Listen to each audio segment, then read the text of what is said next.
It is one of, and perhaps as some believe, the most influential media outlet in the state of New Hampshire. Granted, that may not mean much to the people of Nebraska, California, or even Iowa, but the New Hampshire union leader is indeed a voice many in the state listen to. And those who believe New Hampshire should be leading the way in selecting a new president.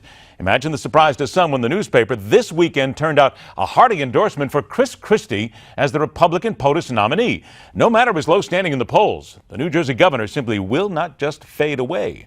So let's dig into such matters with the veteran political analyst, co-author of the book Power Grab, Obama's Dangerous Plan for a One-Party Nation, Dick Morris. All right, Dick, I'll tell you what the union leader might have gotten right, and I want your opinion on this. When they said, we don't need another fast-talking, well-meaning freshman U.S. senator trying to run the government, we're still seeing the disastrous effects of the last such choice. That was a pretty good paragraph right there. Well, yeah, the union leader has been losing influence in New Hampshire steadily over the last few decades. The word used to be law, particularly in the Republican primary. What Christie needs is to get back on the debate stage. And to do that, he's got to bust himself above about 3% nationally. Right now, the top 8 includes Huckabee, who had been bounced down, Fiorina, Bush, and one of the others, but does not include Rand Paul, or Christie, or I'm sorry, I'm blocking on all the names. But the point is that it excludes 2 of the candidates that were on the stage, and excludes one of the 2 that was bumped. Huckabee's back in. If Christie can't break 3% and get himself into the top 8, it doesn't matter how many endorsements he has in New Hampshire, he's not going to be a factor. But do you think this is, and I know you mentioned this at the beginning, but still there are many people out there who see the union leader as a big deal when you get the endorsement. You just don't see it that way, right? And Paul and John Kasich have both dropped out of the top 8, and Huckabee has moved back into the top 8. So Christie needs to make it into the top 8. Yeah, I think that it's a regional paper. I think that New Hampshire is going to be very dependent on what happens in Iowa. And with the field this large, it'll take some sorting out. And I think that you need to keep your eye on Iowa right now. Let's talk a little bit about some of the others here. Ted Cruz gaining momentum, but if you read Politico, they're talking about many of his enemies in the GOP and Congress returning the favors that he sent them over the years by quietly coalescing behind Marco Rubio. Their words. Do you see this then as a sea change here? Is Cruz going to lose a lot of people here because folks are going now and basically paying him back? I think it'll be the exact opposite. I think the enemies that he's made will come back to help him, not haunt him.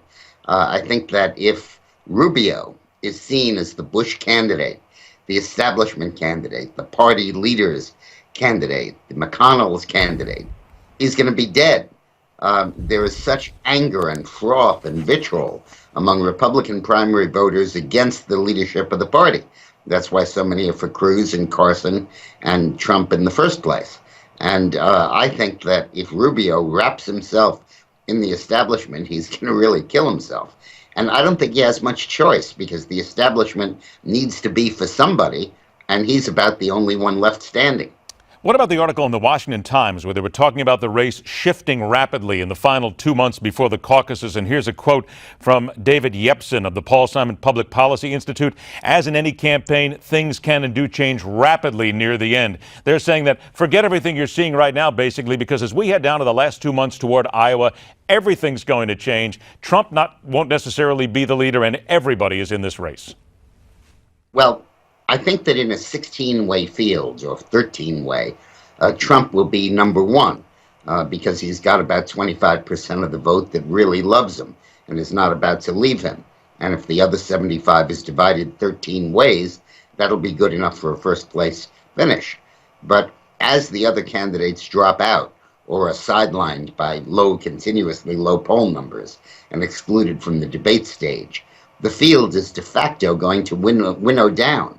And in a 4-way race, which is really what it is right now, 25% is not necessarily, doesn't always buy you first place.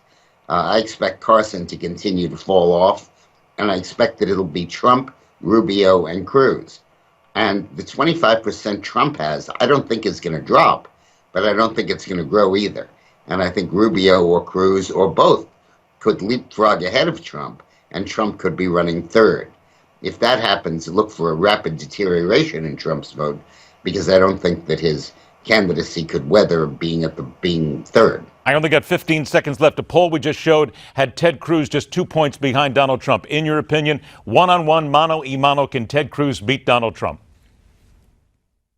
I think he can. Trump could win that. That would be an interesting fight to see. I believe that Cruz or Trump will defeat Rubio. But between the two of them, that's going to be kind of interesting to see. Wouldn't venture a prediction on that one. As we said, we got a long way to go. Don't forget Power Grab, Obama's dangerous plan for a one-party nation. Make sure you pick up your copy and get ready for every election learning more about this president. Dick Morris, always a pleasure. Thanks for joining us. Next, Mike Huckabee nails it on domestic terror and more when the Hardline continues.